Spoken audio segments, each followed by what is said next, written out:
Assalamualaikum warahmatullahi wabarakatuh. Selamat datang untuk adik-adik semua di keluarga besar SMK Alwapa. Nah, perkenalkan, nama saya Feni Yuliawati. Di sini saya akan mempresentasikan hal-hal yang harus diketahui mengenai COVID-19.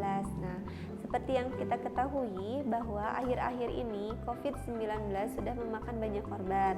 Nah, kita nggak boleh kalah ya teman-teman dari COVID-19, meskipun untuk antivirus ataupun vaksinnya belum ditemukan, tapi kita harus tetap menjaga diri agar kita tidak terinfeksi. Bagaimana caranya? Yaitu dengan kiat-kiat khusus. Akhir-akhir ini adik-adik pasti tahu kan kalau COVID-19 ini sudah memakan banyak korban. Nah, tentunya untuk obat antivirus dan vaksinnya pun belum ditemukan. Tapi kita tidak boleh kalah, kita harus memerangi COVID-19 ini dengan cara bagaimana? Mari kita belajar bersama-sama ya. Nah, di sini apa saja yang akan kita pelajari? Yang pertama yaitu mengenai apa itu virus corona. Yang kedua, bagaimana gejala-gejalanya yang dialami ketika seorang itu terinfeksi oleh virus. Yang ketiga, karena sekarang kita sedang memasuki era new normal dengan harus mengikuti adaptasi kebiasaan baru, maka kita harus tahu seperti apa kiat-kiat yang harus kita lakukan. Maka dari itu, yang pertama, slide pertama, kita tonton video berikut.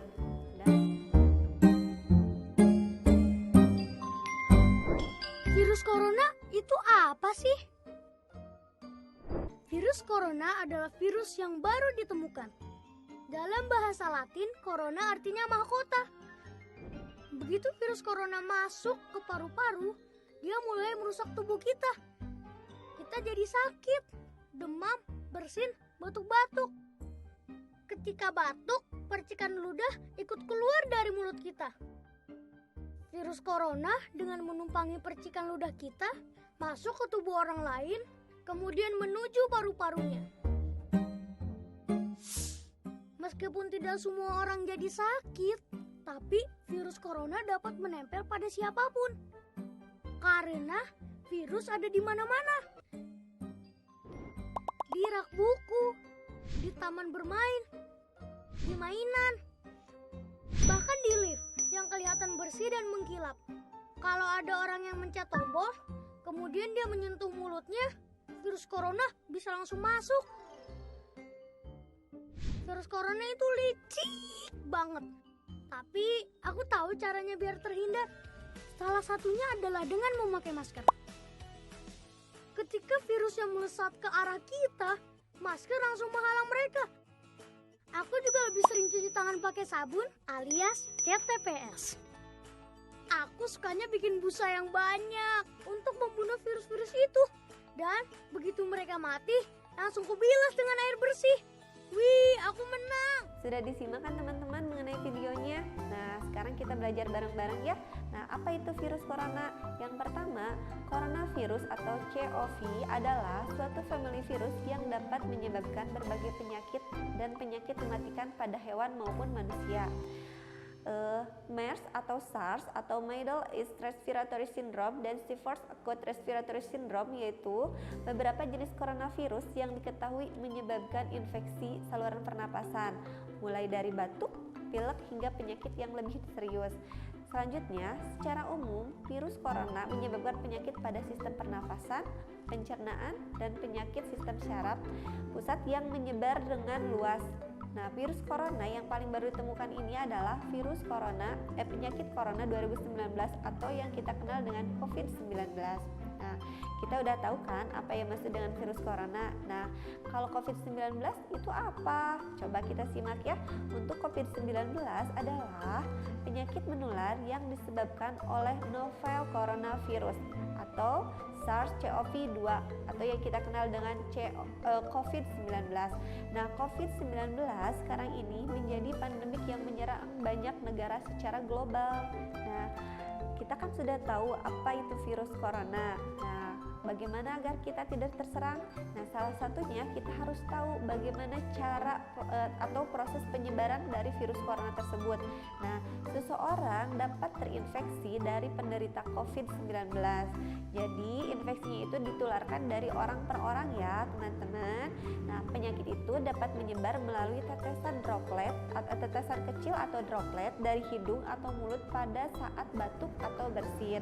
Droplet tersebut kemudian jatuh pada benda di sekitarnya. Nah, ketika kita menyentuh benda atau hewan yang terkena dari droplet tersebut, nah dari sana kita akan tertular virus corona tersebut.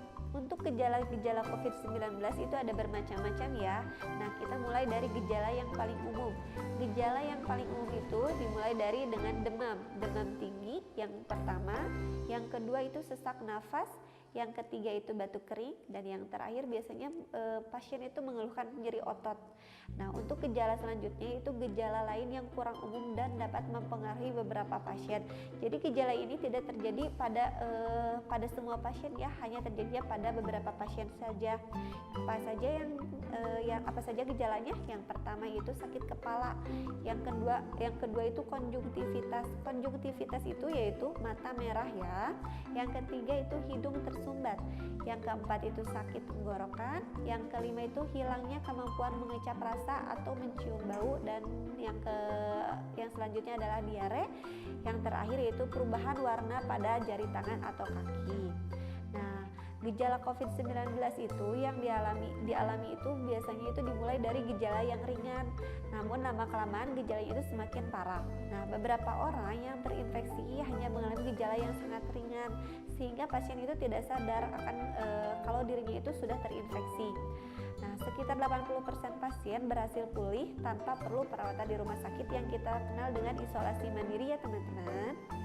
Selanjutnya, yang harus kita tahu itu berapa lama waktu antara terinfeksi virus COVID-19 sampai muncul gejalanya. Biasanya masa inkubasinya itu yaitu berkisar sekitar 1 hingga 14 hari. Nah, apa sih yang dimaksud dengan masa inkubasi? Masa inkubasi itu adalah jangka waktu antara terjangkit virus dan munculnya gejala penyakit. Nah, tadi kan dikenal masa inkubasinya itu sekitar 1 hingga 14 hari. Namun umumnya itu waktunya itu sekitar 5 hari ya teman-teman. Selanjutnya, nah kita masuk dengan new normal. Apa sih yang dimaksud dengan new normal? New normal itu yaitu beradaptasi terhadap lingkungan dengan bentuk penyelesaian perilaku masyarakat untuk kembali beraktivitas normal dengan tetap mengedepankan protokol kesehatan agar Indonesia bisa segera memenangi COVID-19 dari aspek kesehatan maupun sosial ekonomi.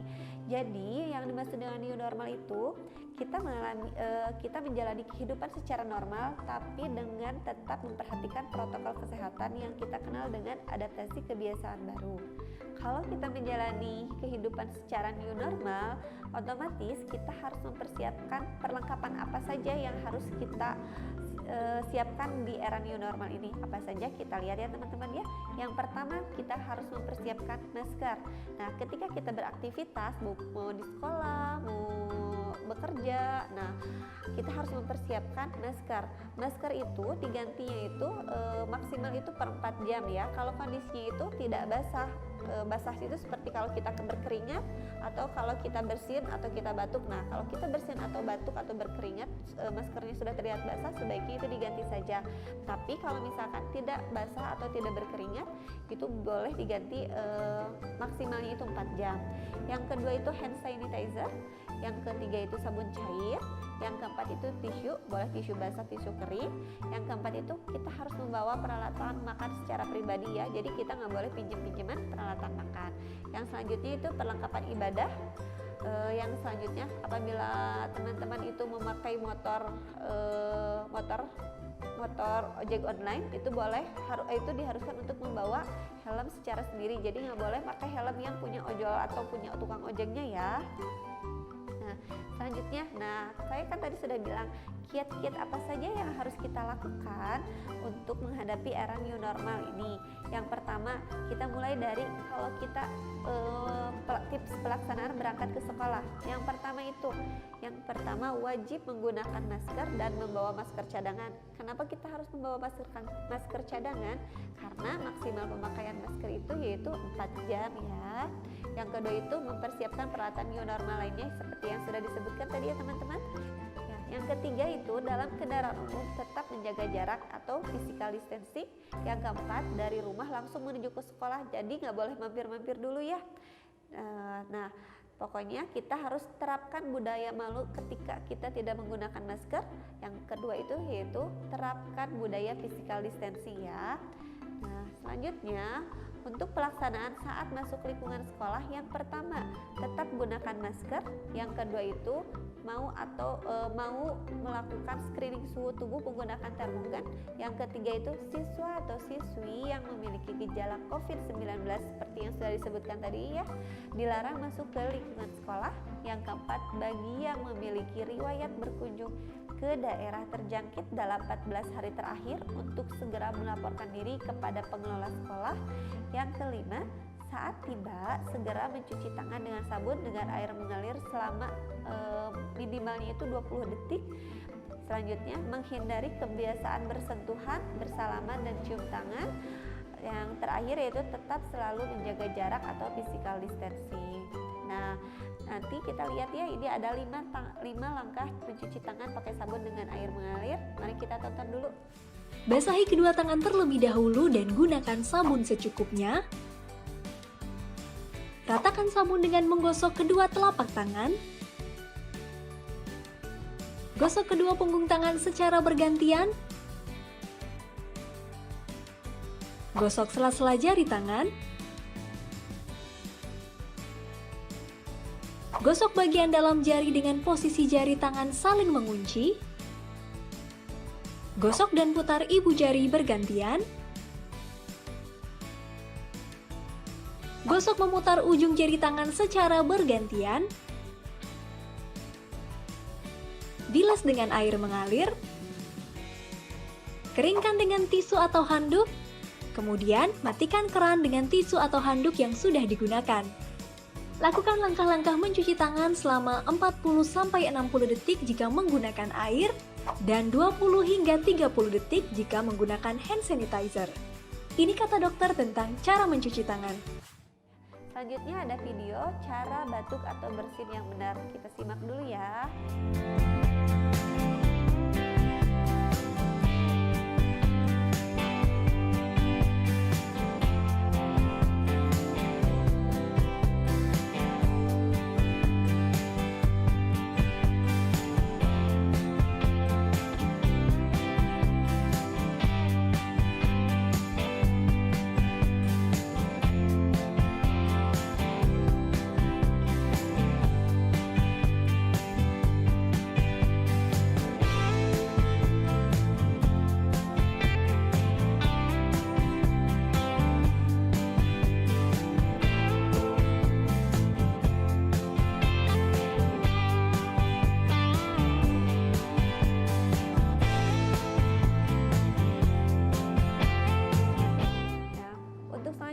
Untuk tips pelaksanaan pembelajaran di kelas, tetap ya, yang pertama itu tetap menggunakan masker.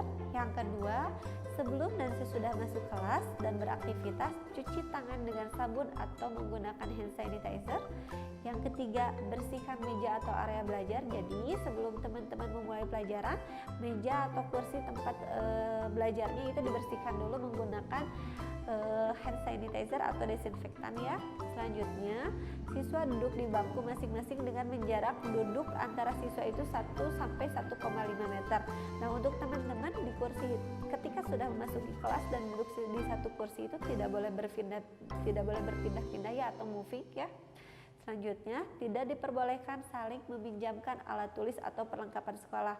Jadi ketika mau sekolah, persiapkan alat sekolahnya dengan baik ya, jangan sampai ada yang ketinggalan. Selanjutnya, kurangi menyentuh fasilitas atau peralatan bersama. Selanjutnya, usahakan aliran udara dan sinar matahari masuk untuk ruangan kelas kita. Kebetulan untuk aliran udara dan sinar mataharinya sangat baik ya, jadi itu tidak perlu dikhawatirkan. Selanjutnya, jika batuk atau bersin, gunakan tisu dan menutup seluruh hidung dan mulut seperti yang sudah dijelaskan di video yang tadi ya. Selanjutnya, saat waktu istirahat, usahakan siswa makan dan minum tetap berada dalam kelas atau tidak berkerumun. Jadi jangan berkerumun di kantin ya. Ketika sudah jajan boleh kembali ke kelasnya dengan tetap memperhatikan jarak duduk yang aman ya. Selanjutnya, menerapkan PHBS selama di lingkungan sekolah dan asrama. Yang terakhir, selesai jam pelajaran, siswa langsung meninggalkan sekolah dan pulang ke rumah masing-masing. Dilarang nongkrong-nongkrong dulu ya untuk sekarang. Untuk selanjutnya, tips pencegahan COVID saat tiba di rumah atau asrama. Yang pertama, jangan bersentuhan dengan anggota keluarga sebelum membersihkan diri. Jadi ketika kita pulang, jangan salaman dulu sama orang tua kalau untuk sekarang ya, tapi bersihkan diri dulu. Nah, yang kedua, cuci pakaian dan masker dengan deterjen. Kalau maskernya masker kain ya, kalau maskernya masker sekali pakai langsung dibuang saja. Sebelum membuang masker sekali pakai, nah cara-caranya harus disobek dan basahi dulu dengan disinfektan ya. Nah, kalau diperlukan, ini bersihkan peralatan seperti handphone, kacamata, dan tas dengan menggunakan apa? Menggunakan disinfektan atau hand sanitizer ya. Untuk ketentuan pemakaian masker non-medis atau masker kain, boleh disimak di videonya. Masker yang disarankan adalah masker kain 3 lapis. Lapisan pertama berfungsi menahan debu. Lapisan kedua berfungsi menahan kuman, dan lapisan yang ketiga berfungsi menyerap kelembaban.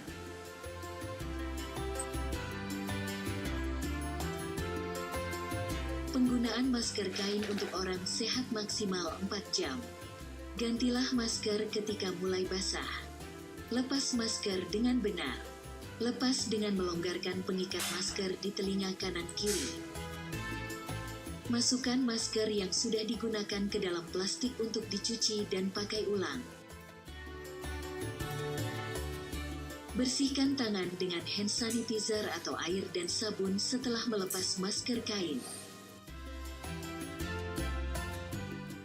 Meski menggunakan masker, jangan lupa tetap jaga jarak dengan orang lain.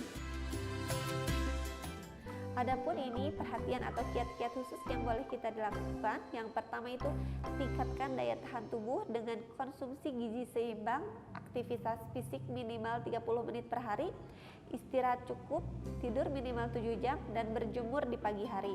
Nah, gizi seimbang itu seperti apa? Gizi seimbang itu dengan kandungan makanannya itu yang lengkap, karbohidrat, protein, lemak, dan sayurannya ya. Nah, untuk aktivitas fisik itu minimal 30 menit per hari. Jadi kita boleh dengan cara berjalan kaki atau juga senam itu boleh ya. Istirahat cukup minimal 7 jam, itu kita tidak boleh bergadang ya teman-teman ya. Nah, berjemur di pagi hari biasanya sebelum berangkat boleh berjemur dulu. Nah, selanjutnya wajib menerapkan pola hidup bersih dan sehat dalam rangka melindungi diri dan keluarga dari penularan COVID-19 ya. Dengan cara apa? Dengan cara mencuci tangan, mandi ketika pulang ya, sudah disebutkan tadi.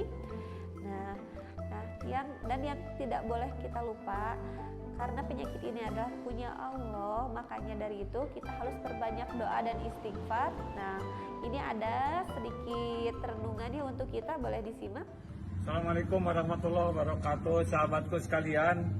Wabah ini belum berakhir, bahkan meningkat terus. New normal bukan berarti semua sudah menjadi lebih mudah.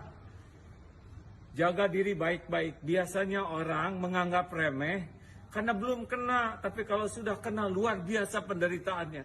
Kata yang sudah kena seperti yang tenggelam saking susah nafas. Kalaupun nafas seperti penuh dengan pecahan kaca, na'udzubillah.